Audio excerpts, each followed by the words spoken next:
Thank you very much, and warm welcome to all the very distinguished members of our panel.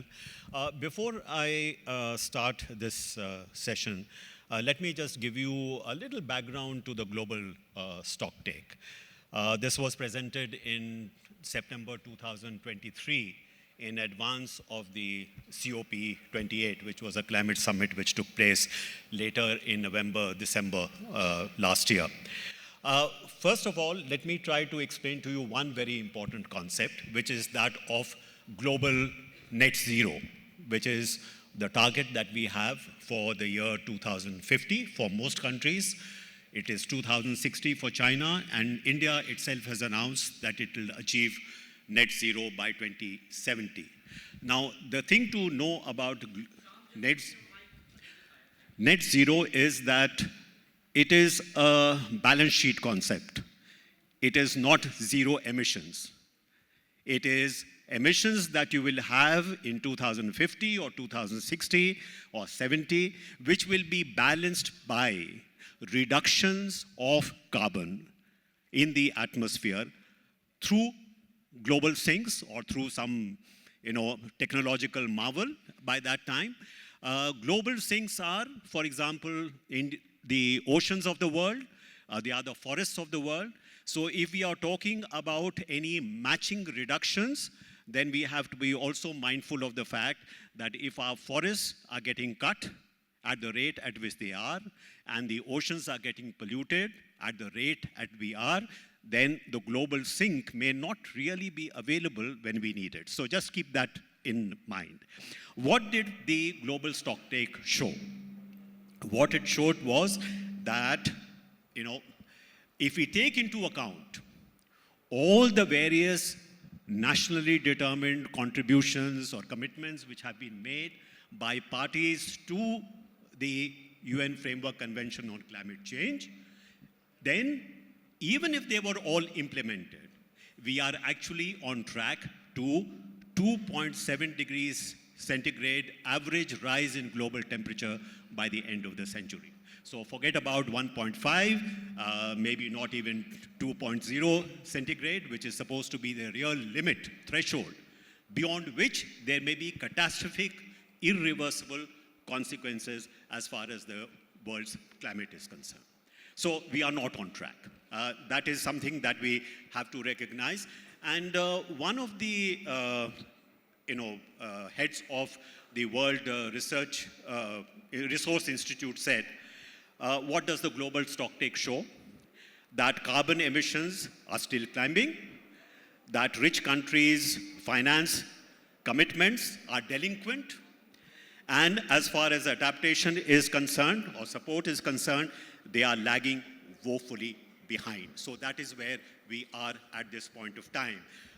Good news at the COP28 was that for the first time, it was agreed that if we want to really win the war against the climate change, then it is necessary to make a shift, make a transition from our current reliance on fossil fuels like coal, oil, gas, to a pattern of economic activity which must be based mostly on renewable sources of energy and cleaner sources of energy, for example, nuclear energy. That transition has now been accepted, that this is inevitable and this is indispensable. So it is in that context that I will ask our various panelists to tell us from their perspective where we are and how far we have to go. By the way, we have here 6 sayers and 1 doer. So, this is... So let us start the ball rolling. Let me begin by posing some questions to our ambassador from Norway. Now, Norway, as far as I can see, has 2 parallel stories on climate change. One, it has been and wishes to be a world leader as far as global action on climate change is concerned. I had the privilege of working together with Erik Solheim when I was doing climate change work, and really there is a great deal of drive and enthusiasm with which Norway approaches this particular global challenge. But the second thing is that Norway is also a major producer of oil and gas and is actively engaged in expanding the exploration and production of fossil fuels. Okay? So how do you propose to deal with this duality in the light of the global stocktake and the decisions on transitioning away from fossil fuels? 5 minutes. Thank you so very much, Shyam, for that question. I also think, you know, I'm quite new ambassador of Norway here in India, and I've been invited to so many places where exactly the energy transition is the theme, and that we need to discuss that. So exactly this is very good. There is a duality, apparently, with Norway. I understand your question very well. But let me say, we are quite a small country, but we are an energy superpower. That stems from that we found oil in around 1970 in the North Sea. But also, let me say that internally in Norway, energy and electricity comes from almost 100% renewable power from hydropower. And it has done so for 100 years. And this is an experience that we are using in this region of South Asia and also other places in the world. We are also conscious of our responsibility, having been an oil and gas and still being oil and gas producer. It is not totally right that we are still, you know, actively exploring, but we are managing, and we have to manage also for the energy of the world. But we are trying to use the expertise that we have been getting as an offshore producer, to use that also for renewable energy and developing of renewables. Just to mention an example, the offshore technology that we now need to develop wind energy and solar offshore is exactly the same as we can use also that we have knowledge from oil and gas. And we are using it in Norway, and we are developing the renewables, and we're putting quite a lot of our energy into that. I have a lot more to say, but you can, of course, stop me. There are others in the panel. I just wanted to interject and say it is very laudable what you are trying to do in terms of developing hydroelectric power resources, a clean source of power. It is also worth noting that you are using some of the technology that you have for oil exploration, particularly offshore, to develop, for example, offshore wind power. Still, the question remains that we have committed ourselves to, at COP28, to transition away from fossil fuels to using more and more renewable energy and clean sources of energy. Now, in the context of that particular goal, what we see Norway doing in terms of further exploration and expansion of its oil and gas resources, isn't there a contradiction? And how do you resolve this contradiction? Well, they can appear as a contradiction, as I said. But I would like to say that Norway is firmly on the goal, and we are firmly on the goal of net zero by 2050. And we are putting in a lot of resources for the energy transition. And we are not anymore doing anything to help other countries on developing their oil and gas resources. We are trying to transition ours to renewables, and we are also helping other countries to do that.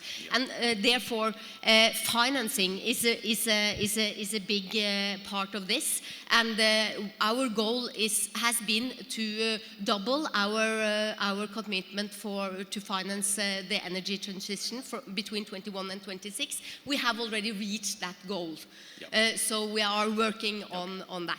Okay, so we have a good picture of what Norway is trying to do in order to transition away from fossil fuels. I hope it is more accelerated than perhaps it is at this point of time, but I think more power to your elbow. Let me turn to Alex now. As far as the UK is concerned, in fact, during the time that I was involved in climate change negotiations, the UK was always seen as a kind of advance guard, as a leader as far as dealing with climate change is concerned. A whole slew of policies which were adopted by the UK in really to make that transition away from fossil fuels. It seems that that particular phase of the UK being even an advance of even the European Union as far as climate change is concerned, that phase seems to be faltering somewhat.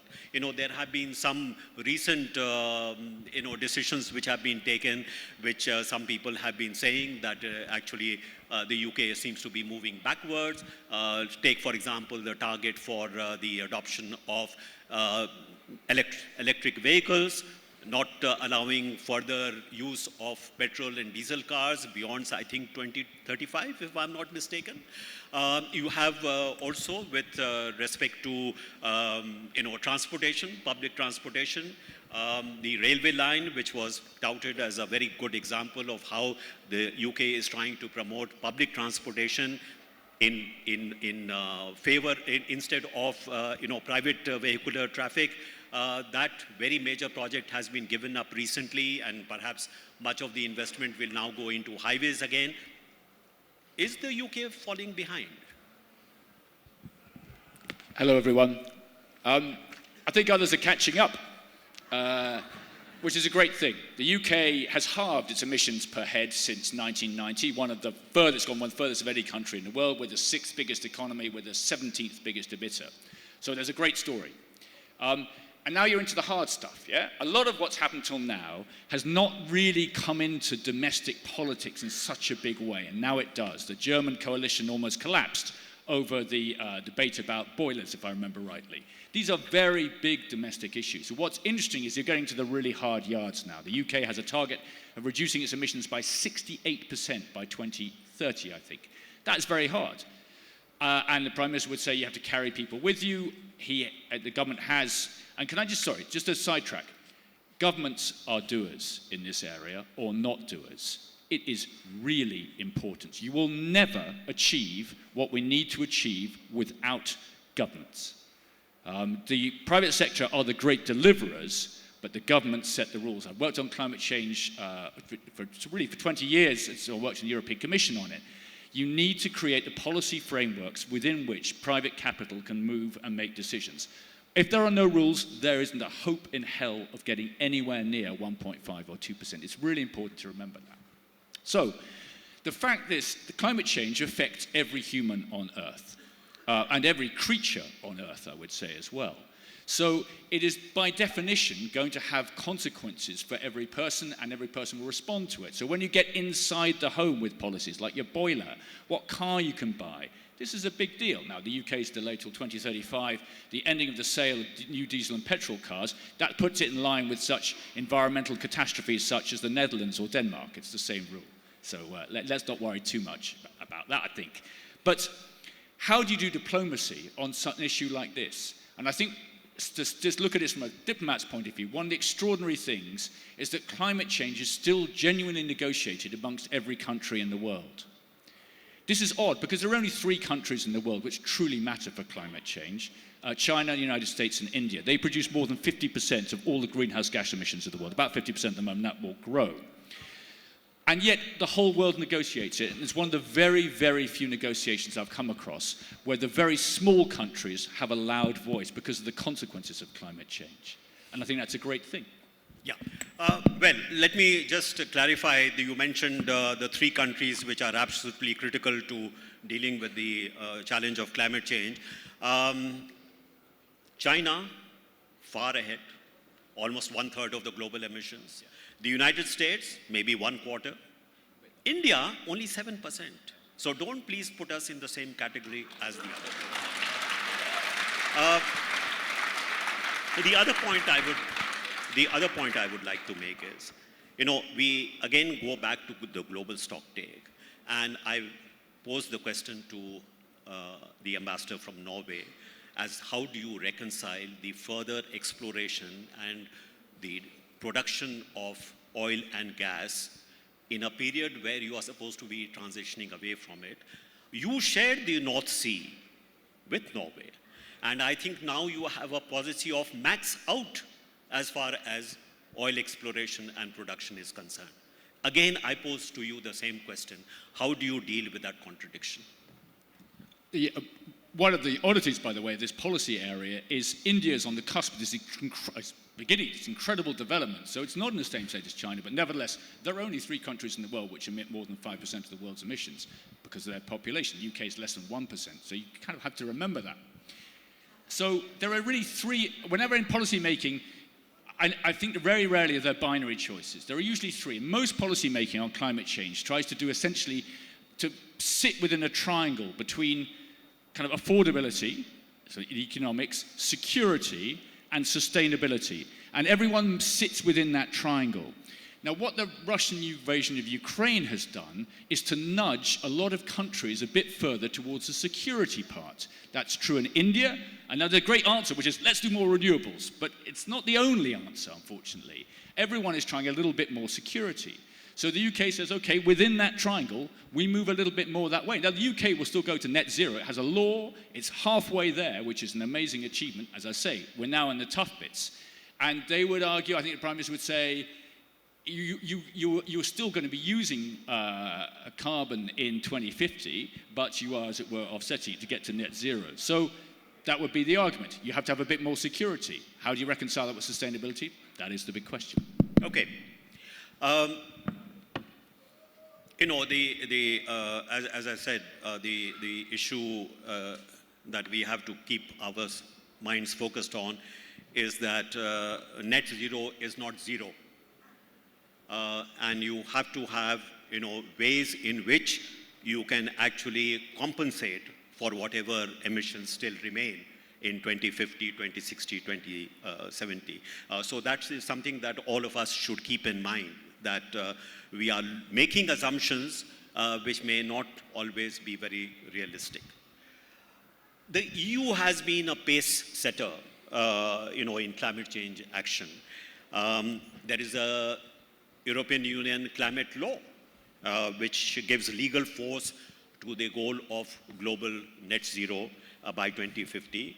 It has also set an intermediate target of reducing net greenhouse gas emissions by as much as 55% by 2030 compared to 1990 levels. Additionally, there is a plan to increase carbon sinks in the shape of forests, for example, by another 15% by 2030. And the EU also runs the world's first major carbon market or emissions trading system, which currently covers something like 40% of total EU emissions. There are 2 issues that I would like to raise to you, Ambassador. One is that as a result of the energy crisis, and Alex referred to it, triggered by the disruption of the supplies of Russian piped gas in the wake of the Ukraine war, there are signs of some reversal on climate action. For example, there is considerable new investment being directed towards alternate gas supply infrastructure, including for the import of LNG, for example, from the US and from the Middle East. There are fears that this is likely to lock Europe into longer-term dependency on fossil gas. This may run again counter to the transition that is foreseen in COP28. What is your comment on this? Thank you, Shyam, for your questions. Let me first maybe bounce back on your point about the war against climate change. I mean, it is a war that we are fueling literally ourselves. And let me react first as a citizen of this planet. I mean, we are really off track with the GTS, the global stack, with a 2.7 increase in the global temperature. I mean, this is a wrong trajectory heading towards a tragedy. The sea level will rise by 2 meters. This is the most conservative. And what this means is about 1 billion population will be exposed, particularly in South Asia. And this is the most conservative. It could be 3 meters. So this is something which is very much a climate cluster bomb that we are facing, and we somehow stick still our heads into the sand. Now, on your question, because that brings me to one of the points that Alex mentioned. There is other bombs, the bombs that Russia threw on Ukraine. That really disrupted the energy market, but that created opportunities. We have really phased out from our over-dependency on Russian gas from 45%, now we're 7%. I think we're done in a matter of 2 years.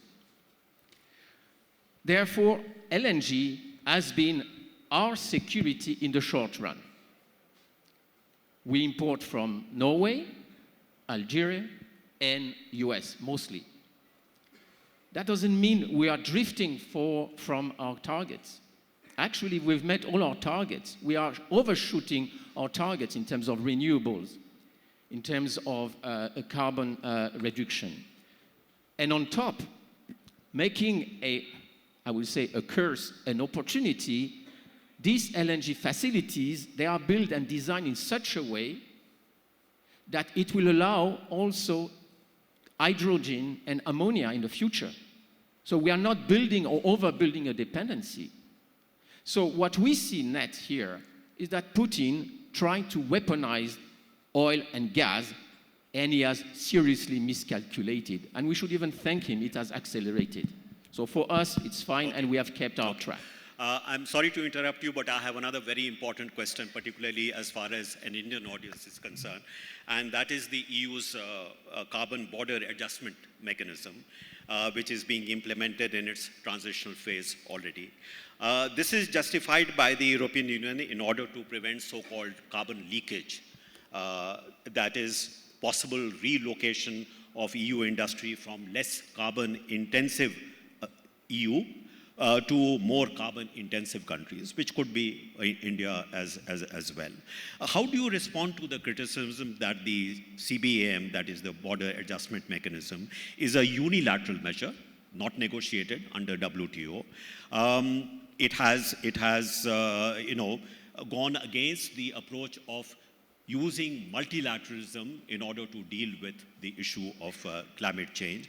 It violates the UNFCCC principle of common but differentiated responsibility and respective capabilities, the CBDR principle, because it discriminates, it is argued, against developing countries, being a patently protectionist measure, as it has been mentioned.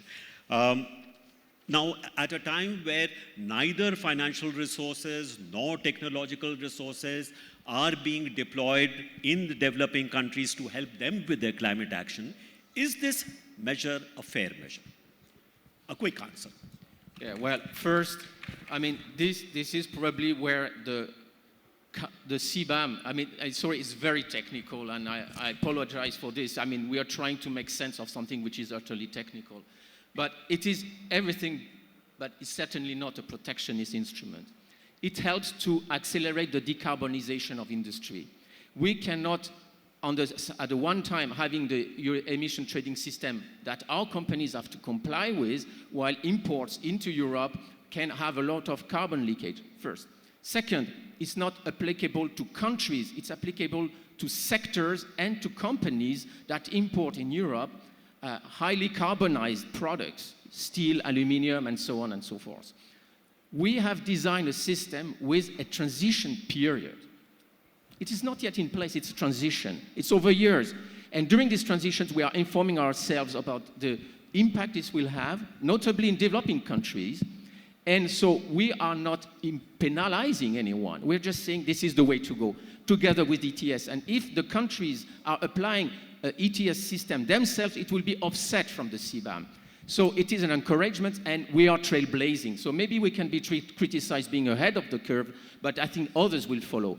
And on the last point, sorry, in terms of financing, I think the EU should not be shy about its achievements. In terms of climate financing, the EU alone has provided 30% of the global target of 100 billion for climate change. We are investing in renewables in other countries. So we take the slack, even we're trailblazing in that area, but I think the EU has been showing the way. We see that ETS and even CBAM is considered by other countries, which shows that it's probably the evolution. And what I see is also the private sector is reacting positively to that in some ways. So of course there are vested interests, of course it will create resistance, but honestly, do we have the choice? We don't. Well, we'll have to wait and see how this goes with figures, particularly in the India-EU trade negotiations which are taking place at the moment for a free trade agreement. I'm not quite sure where this will fit in, but let's hope for the best. Australia, a resource-rich country, relies heavily on the export of mineral and fossil fuels such as coal. It has committed itself, of course, to net zero, like many other countries, by 2050. Maybe the pathway to that goal is not quite clear to people outside. There is some concern that the achievement of targets appear to rely more heavily on offsets rather than in ambitious domestic emission reductions. Your take on this? Well, I don't think our achievement of our targets is particularly reliant on offsets. It's true that we have a very heavy reliance on carbon. It's true that we have about the largest coal reserves in the planet. But we are making a huge effort, and in fact, the fastest effort in terms of transforming the grid than any of the group on this panel. So just a short while ago, our reliance for our grid was 90% fossil fuel.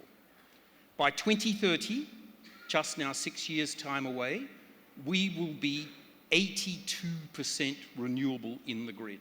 Now, how's that possible? You're absolutely right. There's a lot of fossil capability in our country, but we have a couple of other advantages. We have a lot of sun. We have relatively low population and relatively low industrial intensivity. And we have good persistent wind in the evening. So Australia's a great place to make renewables. And that's why we're confident that we will be able by 2030 to be 80%, 82% reliant on renewables in our grid. But there's a couple of other things that you might not know. Quickly. Very quickly. So you might think of us as a fun-loving, cricket-playing nation that relies heavily on metals and materials, right? We have no problem with that. On a short list of the areas in science where we are truly at global class is renewables. So it might surprise you to know that 85% of all solar panels that are made on the globe at the moment are made with the Australian technology. And it may surprise you to know that Australia has as many patents on renewable energy as does Germany or the United States. And the third thing I want to mention, and May-Elin said it, but it's really important, we will be building renewable capability at gigascale, and it helps that our economy is very used to big infrastructure projects, be they in mining or be they in LNG. Okay. Thank you. Let me turn to the one doer, as I said, amongst us. Sumant is a pioneer in expanding India's renewable energy capacity. Since founding his renewable energy company, Renew, in 2011, he has overseen renewable energy installed capacity to go from 0 to almost 6,000 megawatts in just about 6 years. He has written an inspiring book, which I would highly recommend to all of you, Fossil Free, Reimagining Clean Energy in a Carbon-Constrained World. So as far as your achievements are concerned, compliments, congratulations on what you have been able to achieve. It's a truly inspiring story. You have also looked at the outcome of the COP28, and once again, the very important promise to move from fossil fuels to renewable and clean sources of energy to which you are contributing. You have drawn attention to, as far as the Indian experience is concerned, to two possible constraints that we may face. One is space, because solar energy requires a lot of open space. And the other is, storage. And the fact that a lot of the storage capacity and technology is dependent upon a very different kind of supply chain, which is also challenging as the one that we are trying to leave behind. Very short, how do you propose to deal with this? Okay, thank you. Well, first of all, I would say that all the ambassadors here have given very robust defenses of their countries' various actions and strategies, which is terrific, of course. But the reality is that if you add up all the commitments that we have globally, as you said, we are heading to 2.7 degrees. And mind you, those are only commitments. Action is much further behind. Nobody really is monitoring a lot of the action. And we are clearly not on track, anywhere close to getting even to 2.7 degrees. So I think there is really a big gap between where we need to get to and the direction that we are going in right now. The second thing I would say is that people are looking at their Scope 1 and Scope 2 emissions, but very few countries are looking at their Scope 3 emissions. For example, if Australia exports coal, that is going to be burned somewhere, and it is going to emit carbon into the atmosphere. And similarly, the question that you asked about Norway as well. So countries are loath to move away from what is commercially sensible for them, even though it might be leading to more carbon emissions elsewhere in the world. But be that as it may, I think the question that you asked about the issue of storage and about land, those are in fact constraining factors very clearly, and India does not have a lot of extra land. So we have to make the best use of it that we can. I think as technologies evolve and the amount of land required becomes smaller, that will certainly help in making things more dense. But certainly the amount of land required is still going to be a lot. The good thing is that places like Rajasthan, the state that we're in right now, have both very good solar radiation and a lot of barren land, where we can actually, if you look at it, set up as much solar capacity as is required to power all of India, without using up all the land that is available. The only thing is we need to build transmission infrastructure. So it's not just a question of land, it's also building the transmission to take all this power out and move it into all the different parts of the country. So it's really a bit of both that we have to do. And then we have to look at offshore wind as well, where we don't actually use land, but we put up, for example, off the coast of Gujarat or off the coast of Tamil Nadu, where there is good wind. And this is something that various countries have already demonstrated around the world. We can actually, use a lot of the offshore wind capability. So I think the land issue can be addressed. As far as storage is concerned, look, there is a lot of technology development that is happening on batteries, and I'm therefore pretty convinced that all of that is going to result in solutions becoming available. We are already pioneering a lot of different things like round-the-clock power solutions and so on, which actually require less batteries as well. So we are actually being quite at the forefront of finding those solutions. Okay, so more power to your elbow, because I think this is certainly very important component of how we as India make that transition. And the more success that we have, that is a much greater contribution to the global effort as well. Jeff, finally to you. You have been a climate warrior for a couple of decades now and have written some truly outstanding books on the peril our planet faces. You have, in the latest of the two books you have written, both bestsellers, Water Will Come On, Rising Seas, and also The Heat Will Kill You First, Life and Death on a Scorched Planet. I was particularly struck by your observation that the phase global warming is a rather gentle phase. It obfuscates the seriousness of the threat we face from rising temperatures. 2023 was the hottest year on record, fully 1.09 centigrades higher than the pre-industrial age. In the 2000 interview that you gave to NPR, you had said so far we have shown absolutely no political will to actually cut CO2 emissions. You know, we have been talking about global warming in a serious way for some 30 years, and by the only measure that matters is the amount of CO2 that is going into the atmosphere. We are not doing anything. We have a lot to talk about clean energy. People are trying to do their part, change their lives in small ways, but in fact, we are really not doing anything. So, two questions to you. What you said in 2011 to NPR. Has really anything changed for the better? One question. I can see that we're running out of time, which is a good analogy for the whole conversation of what we're talking about here, so I will be very brief. It's certainly not true that we're not doing anything. I mean, obviously, we've heard a lot about what's going on. The economics of energy have changed dramatically in the last decade. But I just want to make two brief points. One is, at this last COP, it was the first time the phrase fossil fuels have been mentioned in 40 years of discussion about this. And the other point is what I mentioned in that quote, is that when the only metric that really matters when we think about this transition and the consequences of a warming planet is the levels of CO2 in the atmosphere, and that is just continuing to rise. So yes, there's been a lot of improvements in energy, cheaper energy, renewable energy, but we have not done a very good job of getting ourselves off of fossil fuels. There's still enormous subsidies in that we have not shown the political will to really wean ourselves off of this as quickly as we need to, and we need to think very seriously and more aggressively about what it's going to be like to live on a hotter planet. Yeah. Last question, quickly.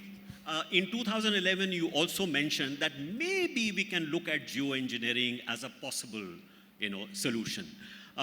Given the risk that we now know that geoengineering does entail, and the fact that actually there are much simpler solutions available for dealing with climate change, do you still feel that geoengineering is something we should look at? Quickly.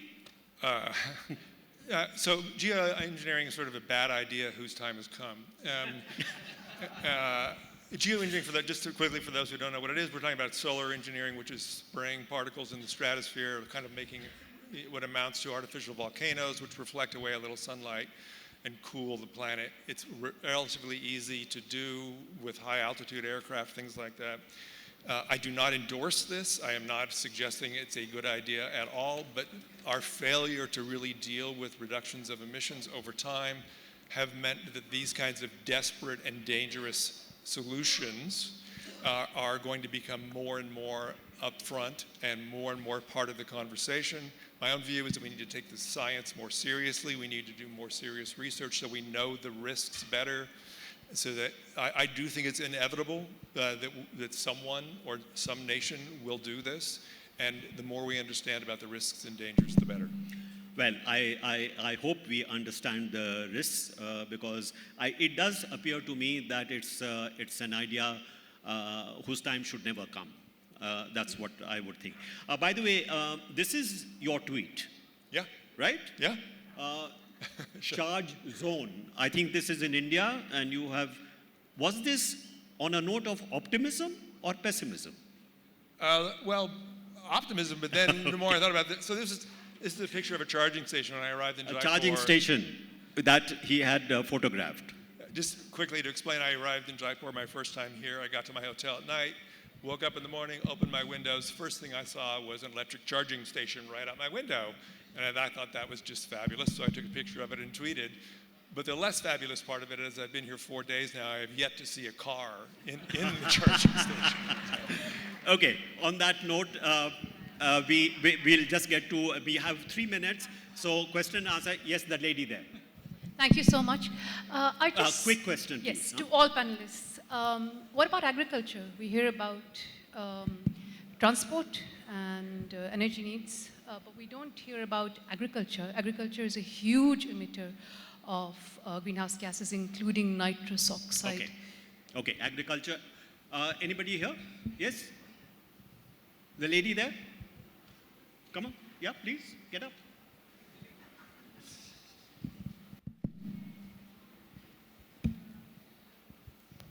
I just wanted to know if huge solar flare hits, will any of this be useful?